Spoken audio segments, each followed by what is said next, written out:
consigo a Datã e a Abirão, os filhos de Eliabe, e a On, filho de Pelete, filhos de Ruben. Levantaram-se perante Moisés com 250 homens dos filhos de Israel, príncipes da congregação, eleitos por ela, varões de renome, se ajuntaram contra Moisés e contra Arão, e eles disseram, vamos juntos? Basta. Vamos juntos? Basta. Mais uma vez? Basta. Pois que toda a congregação cada um deles e o Senhor está no meio deles, porque pois vos exaltais sobre a congregação do Senhor. Ponto. Aqui mais uma rebelião. Rebelião não era novidade para Arão, para Moisés, para Arão, para a liderança, né? Aqui nós vimos a primeira rebelião começou com a própria família de Moisés. Miriam e Arão, né? Miriam começaram a questionar sobre a liderança de Moisés, sobre a esposa que Moisés tinha tomado para si, no capítulo 12. As queixas que tinham sido apresentadas por ela eram até similar, né, parecido com a que estão aparecendo neste capítulo de número 16. Levi teve 3 filhos, Coate, Merari e Gerson. Estes filhos, né, são conhecidos como os levitas. Então desses descenderam os levitas, que serviam o tabernáculo. Mas somente os coatitas, filhos de Arão, poderiam ser sacerdotes. E aqui talvez estava o pretexto da rebelião, né? Porque esses 3 que descenderam, cada um tinha uma função no tabernáculo, como nós já vimos anteriormente. Contudo, só os filhos de Arão tinham o acesso e a autoridade de exercer o sacerdócio, de fazer o sacrifício, de entrar no santo, e somente dessa geração que sairia então o sumo sacerdote, que entraria de ano em ano nos santos dos santos. Então os coatitas, que são parentes, também então começam a se questionar. Então verso 3 diz, e se ajuntaram contra Moisés e contra Arão. E quando um povo se levanta contra aqueles que são escolhidos de Deus, não está só se questionando sobre a pessoa que foi levantada. No verso número 11, diz assim, pelo que tu e todo o teu grupo juntos estáis contra o Senhor. Então, quando alguém se levanta contra alguém que foi levantado, contra alguém que está em nome do Senhor, está, na verdade, contra o próprio Deus. E quando você, então, se levanta contra alguém que representa Deus, você está sendo contra o próprio Deus. Não estou dizendo que a liderança não pode ser repreendida quando estiver errada.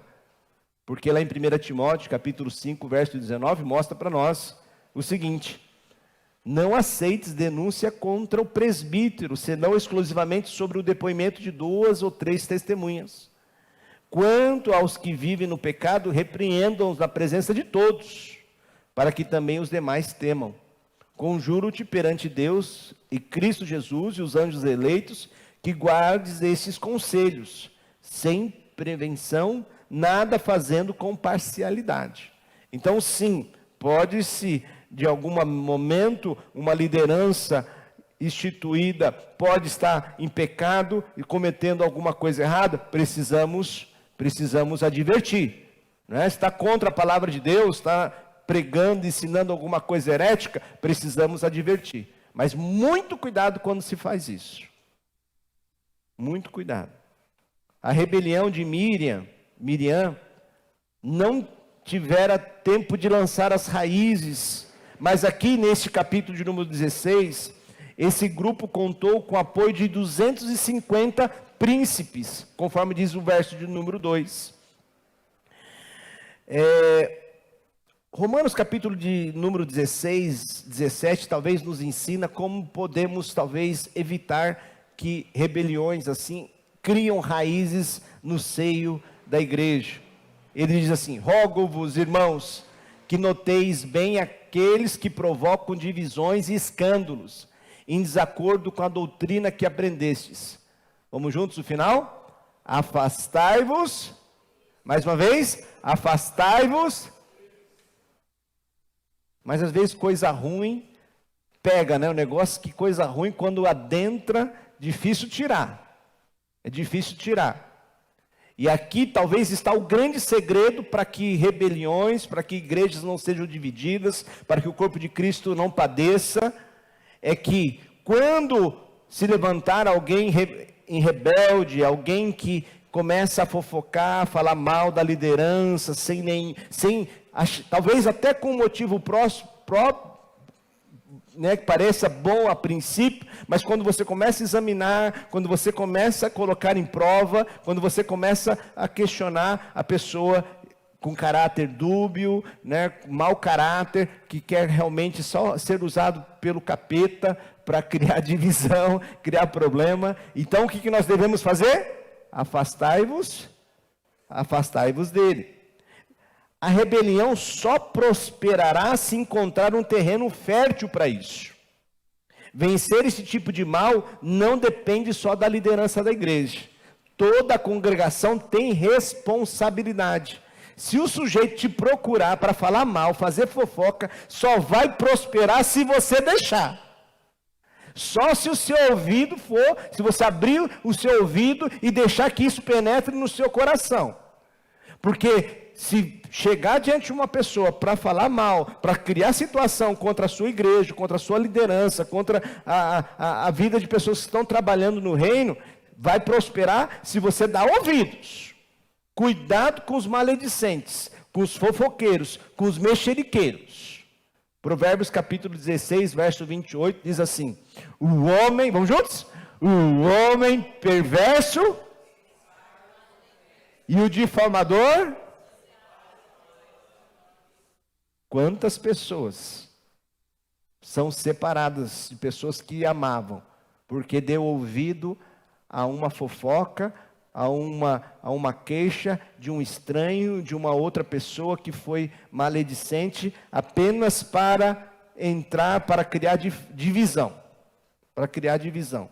Provérbios capítulo 17, verso 9, diz assim a palavra de Deus. Vamos juntos? O que encobre a transgressão adquire amor, mas o que traz o assunto à baila separa os maiores amigos. Tem problemas na igreja? Sempre vai ter. Aonde há ser humano, há problemas. Aonde nós estivermos, existem situações difíceis muitas vezes. Contudo, o amor, ele cobre uma multidão de pecados. Há pessoas que gostam de ficar retornando situações. Então, isso só vai criar raízes e vai crescer e separar amigos, separar igrejas, criar divisões, se nós deixarmos, se a igreja deixar. Porque você tem a responsabilidade de dizer não. Quer resolver a situação? Vamos lá conversar com essa pessoa, vamos orar por essa pessoa. Ah, mas aconteceu isso há tanto tempo, mas por que você está levantando isso? Ah, que a pessoa adulterou, se divorciou, agora está casado com a outra pessoa. Mas, peraí, está casado? Já se resolveu? E por que você está levantando esse assunto agora? Tem gente que é maledicente, tem gente que tem uma língua grande, que gosta só de fazer fofoca, de falar mal dos outros. E isso é coisa, atitude do mundo. Porque aqui dentro, nós temos que ser bênção. Nós temos que ser bênção. As pessoas erram. Elas caem. Elas caem. Mas nós não estamos aqui para ficar pisando nos outros. Nós estamos aqui para estender as nossas mãos. E assim como Cristo, ser misericordioso, ajudar as pessoas a subirem. A palavra de Deus diz lá em Provérbios, capítulo 18, verso 17. Vamos juntos? Aquele que é o primeiro a fazer a sua defesa, parece ter razão, mas só até que a outra pessoa comece a lhe fazer perguntas. Então, muito cuidado para você não ficar inflamado com acusações, por comentários de pessoas, quando você só ouviu um lado da moeda. Não é? Quando você ouviu só um lado da moeda. É muito comum quando uma pessoa quer ajuntar a juntar um grupo para criar rebelião, essa pessoa pegar um lado da moeda e começar a falar. Então tome muito cuidado, não tome partido. Procure sempre escutar os dois lados, principalmente se for marido e mulher, né? Muitas vezes a pessoa está criando situações para ter apoio diante de impor a sua vontade. Então, muito cuidado. Toda a história, né, não acontece só por uma situação. Então, aquele que fala primeiro parece estar certo, mas até que você escute, até que você comece a perguntar. E parece que Moisés, o argumento deles aqui contra Moisés e Arão parecia um argumento verdadeiro. Olha o que diz o verso 3. E se ajuntaram contra Moisés e contra Arão e lhe disseram: basta, chega Moisés, chega Arão, pois vocês são santos, mas toda a congregação também é santo.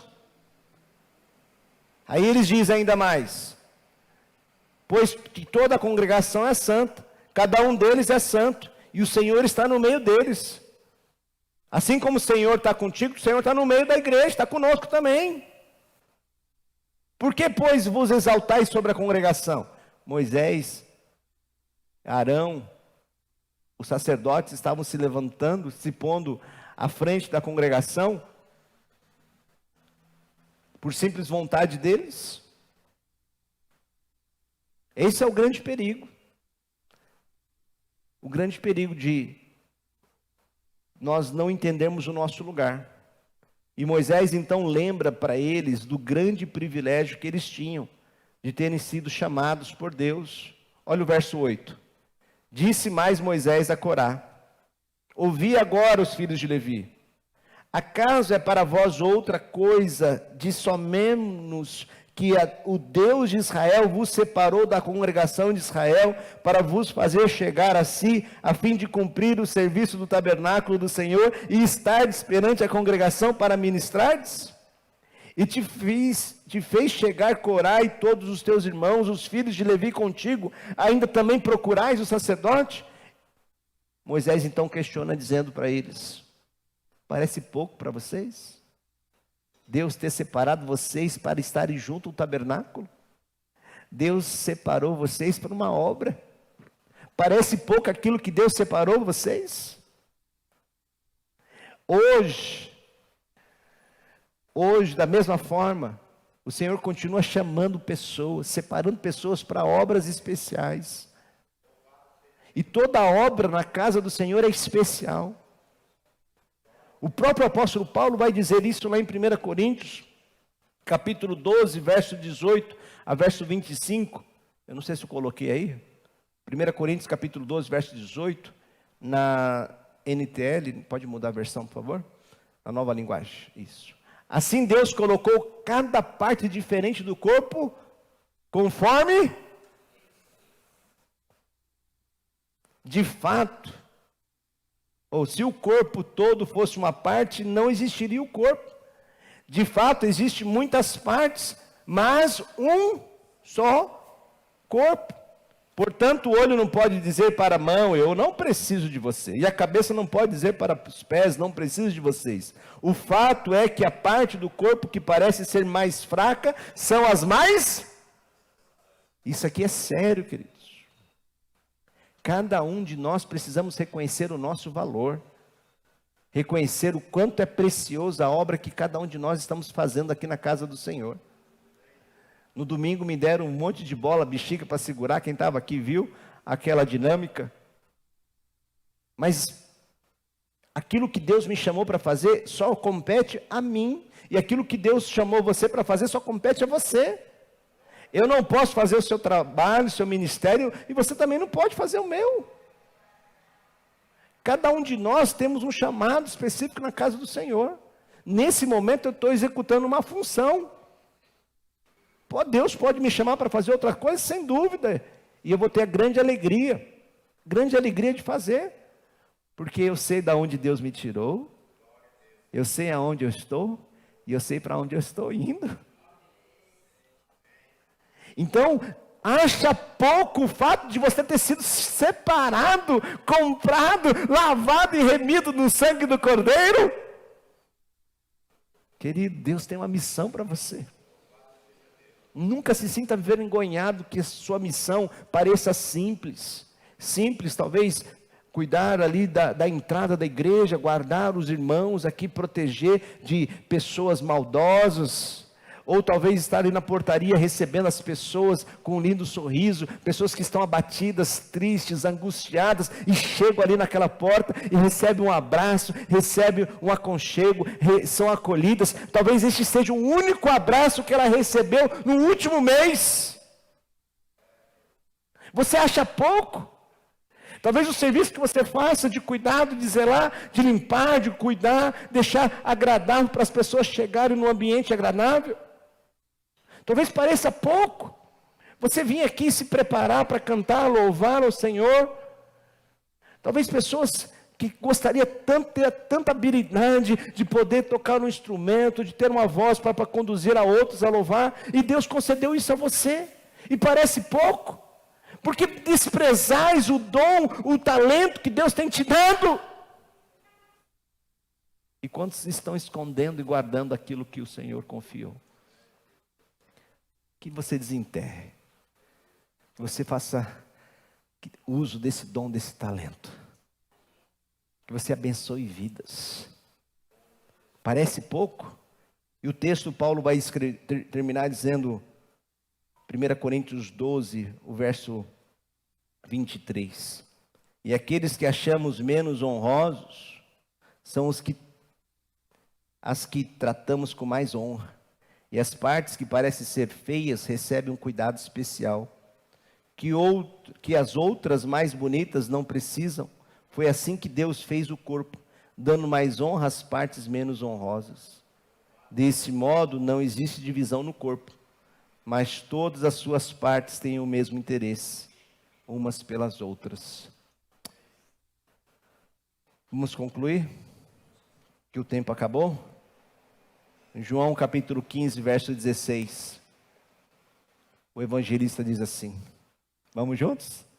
Não fostes vós que me escolhestes a mim, pelo contrário, eu vos escolhi a vós outros, e vos designeis para que vades e deis fruto, e o vosso fruto permaneça, a fim de que tudo quanto pedirdes ao Pai, em meu nome, Ele vos conceda. Que a sua vida seja frutífera. Parece pouco, mas vamos ser gratos. Vamos ser gratos. Se Deus te chamou para interceder, se Deus te chamou para estar aqui contribuindo, faça com alegria. Não despreze o dom que Deus te deu. Não despreze o dom que Deus te deu. Faça com alegria. Fiquemos em pé para nós orarmos e nos despedirmos desta forma. Tinha um cântico preparado, não dá tempo, né? Tá bom. Próximo, continuamos. Pai, obrigado, Senhor. Obrigado a Deus por esta igreja que o Senhor comprou e pelo seu sangue tem nos limpado e pelo seu Santo Espírito tem nos capacitado. E trago pessoas aqui, Senhor, para edificar a sua casa com seus dons, seus talentos, e que nós sejamos fiéis, ó Pai. Que esta rebelião de Coré, que mostra-nos um fim muito trágico, para aquelas pessoas que se levantam contra a sua obra, querendo dividir a casa do Senhor. Que o Senhor, ó Pai, possa nos dar sabedoria de lidar com os rebeldes. Que o Senhor nos ajude, ó Pai, a não permitir que a rebeldia cresça e se espalhe na sua casa, Pai. Ajude-nos a limpar, ó Deus, a não prosperar as falsas doutrinas, os falsos ensinamentos, aqueles que maledicentemente, maldosos, tentam levantar falsas acusações contra os servos e servas do Senhor, pessoas que fazem brincadeiras maldosas para machucar, ferir e assim afastar outras pessoas do teu corpo, ó Pai. Ó Deus, em nome de Jesus, nos dê sabedoria no falar, nos ajude, ó Pai, nos ajude, ó Deus, a sermos luz do mundo e sal da terra. Ajude-nos a andar de tal forma que envergonhe os nossos acusadores, ó Pai. Ó Deus, em nome de Jesus, faça prosperar esta obra, pois essa obra é do Senhor, ó Pai. Esta igreja é do Senhor, ó Pai. Abençoa a PIB Cidade Júlia, abençoa aqui, Deus, cada membro, cada família. Te peço mais uma vez por aqueles que estão enlutados, cura os nossos corações, consola, Pai, diante de uma dor, ó Pai, tão difícil, como nós sentimos nesses últimos dias. Nós somos gratos, ó Pai, e agora em lembrar pela vida do Marcel, gratos, ó Deus, pelo tempo que ele passou aqui conosco. Agradecemos a Ti, ó Pai, por esse privilégio. Que aqui o Senhor levante tantos outros trabalhadores, como o Marcel, como a irmã Maria, como o irmão Manuel Vicente, tantos outros que aqui já passaram, Senhor, e deixaram um grande legado de serviço e de dedicação à sua obra, Pai. Obrigado por esses servos e servas do Senhor. E que nós que aqui estamos, continuamos trabalhando, te servindo com fidelidade, com alegria, fazendo aquilo que parece simples, mas é tão honroso, porque nós não estamos servindo apenas a homens, mas estamos servindo ao Senhor dos Senhores, ao Rei dos Reis. Ajude-nos, ó Deus, a cada dia encontrar alegria no seu serviço, estarmos aqui alegres, te servindo e fazendo a tua obra, Pai. Livra os nossos corações de toda maledicência, que se em algum momento queremos falar ou falar mal de alguém, Senhor, fecha os nossos lábios, ó Deus, para que nós possamos honrar o seu nome, ó Pai. Se bem nós não podemos ajudar ou fazer por alguém, que mal também nós não contribuímos, ó Deus. Ajude-nos, ó Deus, ajude-nos, ó Pai, nesta caminhada. Eu oro a Ti pedindo no nome do Senhor Jesus, que o Senhor nos leve em paz, nos dá uma noite agradável, nos dá sonhos para sonharmos e que possamos nos despertar, o Senhor possa nos despertar amanhã para vivermos para o louvor da sua glória, com a alegria do Senhor, cheios do seu Santo Espírito. Leva-nos para os nossos lares e que o amor de Deus o Pai, a graça salvadora de Jesus Cristo e as doces consolações do seu Santo Espírito esteja sobre essa igreja hoje e sempre. Amém. Que Deus abençoe. Vão em paz.